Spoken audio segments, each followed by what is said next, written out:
அறிவார்ந்த தமிழ் மக்களுக்கு அன்பு வணக்கம். நான் எதுக்கு பேசுகிறதுக்கு வந்திருக்கிறேன்னா, நிறைய விஷயங்கள் நான் ரீல்ஸில், யூடியூப்பில், நியூஸ் சேனலில் எல்லாத்துலேயும் பார்த்து மனசு பொறுக்காமல் தான் நான் ஒரு யூடியூப் சேனலை ஆரம்பித்து இன்றைக்கி உங்கள்கிட்ட பேசணும்னு வந்திருக்கிறேன். ஏன் எதனாலன்னா, நடிகர் விஜய் சம்மந்தப்பட்ட ஏகப்பட்ட புகார்கள், ஏகப்பட்ட இது. அந்த நல்ல மனுஷன் என்னங்க பண்ணார்? நல்லது செய்யணும்னு வந்திருக்கிறாரு, மக்களை சந்திக்கணும்னு ஆசைப்பட்டு உள்ளே வந்திருக்கிறாரு. மக்கள் அவரை பார்க்கணுன்ற ஆர்வம் மிகுதியால் ஏதோ போய் ஒரு அசம்பாவிதம் நடந்து விட்டது. 41 உயிர்கள் அனாவசியமாக நம்மளை விட்டு பிரிஞ்சு போயிடுச்சு. அது எல்லாருக்கும் துக்கம்தான். அந்த வீட்டுக்கு மட்டும் இல்லை, தமிழகத்துக்கே ஒரு துக்க நாள். அது இல்லைன்னு யாருமே சொல்லலை, விஜயும் சொல்லலை. இதை விஜய் மேலே உனக்கு விஜய் தான் காரணம்னு சொல்கிறது மகா பெரிய தப்பு. இப்போ நான் ஒரு எடுத்துக்காட்டாக ஒரு விஜய் சார் சொல்கிற மாதிரி ஒரு குட்டி கதை ஒன்று சொல்கிறேன். ரயிலை இயக்கிக்கிட்டு இருக்கார் இன்ஜின் டிரைவர். அது போய்கிட்டு இருக்குது.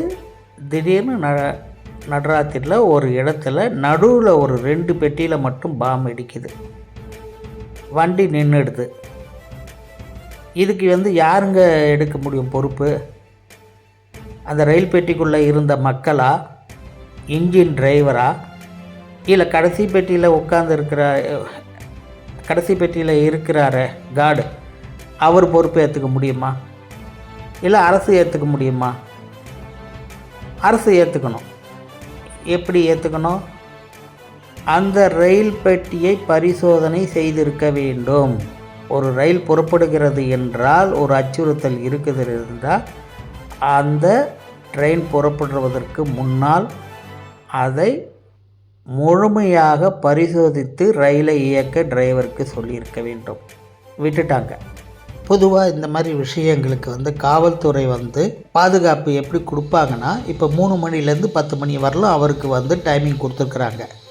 அப்போ அந்த 3 மணின்னும் போது அதுக்கு முன்னால் ஒரு 3 மணி நேரம் அல்லது 4 மணி நேரத்துக்கு முன்னாலே காவலர்கள் அங்கே விடுவார்கள். காவலர்கள் அங்கே விட்டால் கூட்டம் அதிகமாகும்போது, இப்போ நமக்கு கொடுத்த காவலர்கள் பத்தாது, கூட்டம் அதிகமாகிறது, இன்னும் கொஞ்சம் காவலர்கள் தேவைப்படுகிறது என்பது அங்கு உள்ள காவலர்களுக்கு கண்டிப்பாக தெரியும். நம்மால் இந்த கூட்டத்தை சமாளிக்க முடியாது இத்தனை பேரால் என்று தெரியும் நல்லா.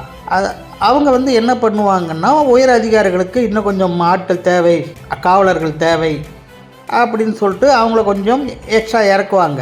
அங்கிருந்த காவலர்கள் அந்த கோரிக்கையை விடுத்திருக்க வேண்டும். சப்போஸ் அவர்கள் கோரிக்கை விடுத்தும் உயர்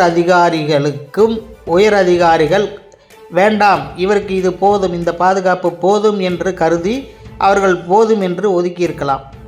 அல்லது அந்த உயர் அதிகாரிகளின் மேல் அதிகாரிகள் கூட வேண்டாம், இதற்கு மேல் அவருக்கு எதுவும் செய்யக்கூடாது என்று உத்தரவு போட்டிருக்கலாம்.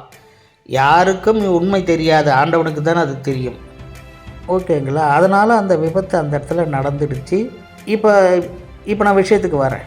அவர் ஓட்டிகிட்டு போன டிரைவர் இது அந்த 2 பெட்டியில் இருந்தவங்க ஒரு 100 கணக்கில் மக்கள் இறந்துட்டாங்க. இந்த நிலையில் அந்த இன்ஜின் டிரைவர் அதிர்ச்சியில் நெஞ்சடைச்சி வாயடைச்சி நின்றுட்டாருங்க. என்ன நடக்குதுன்னே தெரியலைங்க. அவருக்கு என்ன சம்பவம் நடக்குது, என்ன நடக்குதுன்னு தெரியாமல் அவர் போயிட்டு கலங்கி போய் உட்கார்ந்துருக்கார். நெஞ்சடைச்சி வாயடைச்சிச்சுன்னா என்னங்க பேச முடியும்? உயிர் மட்டும்தான் இருக்கும், மூச்சு மட்டும்தான் இருக்கும். நான் ஓட்டின்னு வந்த ட்ரெயினில் இப்படி ஆயிடுச்சே, இப்படியும் பண்ணுவாங்களா அப்படின்றது அந்த டிரைவருக்கு அப்போ தாங்க தெரியுது. அந்த நிலமையில் இருக்கிற ஒரு மனுஷன், ஐயோ நம்ம ஓட்டின்னு வந்த ட்ரெயினில் இந்த மாதிரி ஆயிடுச்சே, அந்த மக்களுக்கு நம்மளால் முடிஞ்சதை செய்வோம். அரசாங்கம் கொடுக்காது, அது அதோட விருப்பம். ஆனால் நாம் அவங்களுக்கு எதனா ஒன்று செய்யணும்னு சொல்லிட்டு ஒரு அமௌண்ட்டு கொடுக்குறாரு. அவரால் முடிஞ்ச அவர் சம்பளத்துக்கு என்ன கொடுக்க முடியும்? ஆளுக்கு ஒரு 1000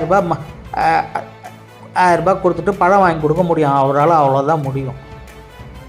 ஆனால் இங்கே விஜய் சார் என்ன பண்ணியிருக்கார் அவங்களுக்கு அதற்கு காரணம் அவர் கிடையாது.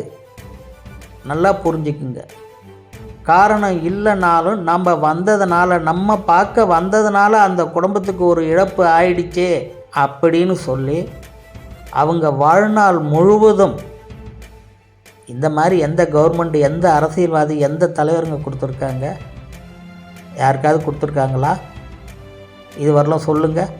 அரசு வேலை தருவோம் அப்படின்னு சொல்லுவாங்க. அவங்க வாங்கினாங்களா வாங்கலையான்னு போய் பார்த்தீங்களா? இது வரலாம் பார்த்துருக்க மாட்டீங்க. அந்த மனுஷன் ஒரு நல்லது செஞ்சுருக்கிறார். அந்த நல்லது செஞ்ச மனுஷனை என்ன நீயா ஆறுதல் சொல்கிறதுக்கு கரூருக்கு போல, கரூரில் இருக்கிற மக்களை ஏன் இங்கே சென்னைக்கு மகாபலிபுரத்துக்கு கூட்டின்னு வந்து நீ வந்து ஆறுதல் சொல்கிறேன்னு சொல்லிட்டு ஏகப்பட்ட கிண்டல் கமெண்ட்ஸு, இதெல்லாம் ரொம்ப தப்புங்க, ரொம்ப பாவம். மனசாட்சி இருக்கிறவங்க கண்டிப்பாக இதை நல்லா யோசிக்கணும். அவங்க கரூர்லேருந்து வந்தாங்களே அந்த 36 குடும்பம், அவங்க ஆறுதல் வாங்கிறதுக்கு வரலைங்க. நெஞ்சடைச்சி வாயடைச்சி பேச முடியாமல் உட்கார்ந்துருந்த அந்த விஜய்க்கு ஆறுதல் சொல்ல வந்தாங்க. 30 கும்பிட்டுட்டு ஆறுதல் சொல்ல வந்தாங்க. அந்த ஆறுதல் வந்து விஜய்க்கு கொடுத்தாங்க.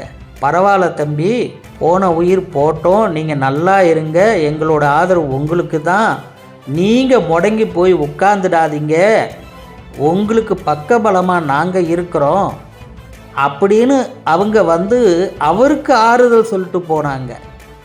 அது உண்மையான பாசங்க. என்ன 100 ரூபாய் 200 ரூபாய் பிரியாணி கோட்டர் வாங்கிட்டு பேசின வாய் கிடையாது. அது நல்ல உள்ளங்கள். மனிதனை மனிதனாக இருவருமே பார்த்து கொண்டார்கள். அதை வந்து குற்றம் சொன்னால் நாக்கு அழுகிடுங்க. பொய் சொன்ன வாய்க்கு போஜனம் கிடைக்காது. தயவு செஞ்சு மக்களே உங்களோட எண்ணத்தை மாற்றிக்கிங்க. அவர் மேலே எந்த ஒரு தப்பும் கிடையாது. அவர் நின்னாலே குற்றோன்றீங்க, பார்த்தா குற்றோன்றீங்க, நடந்தால் குற்றோன்றீங்க, பேசினா குற்றோன்றீங்க. என்றைக்குமே பொய் வந்து வேகமாக பரவுங்க. உண்மை வந்து என்றைக்குமே மெதுவாக தான் வரும். உண்மை ஒரு நாள் கண்டிப்பாக ஜெயிக்கும், ஜெயிக்க வைப்போம். ஓகேங்களா? 2026 ஒரு நல்ல முடிவை நாம் விஜய்க்கு சாதகமாக நாம் கொடுக்கணுன்னு உங்களை எல்லாரையும் கேட்டுக்கிறேன். இந்த பொய் பிரசாரங்கள்லாம் தயவு செஞ்சு நம்பாதீங்க. வணக்கம்.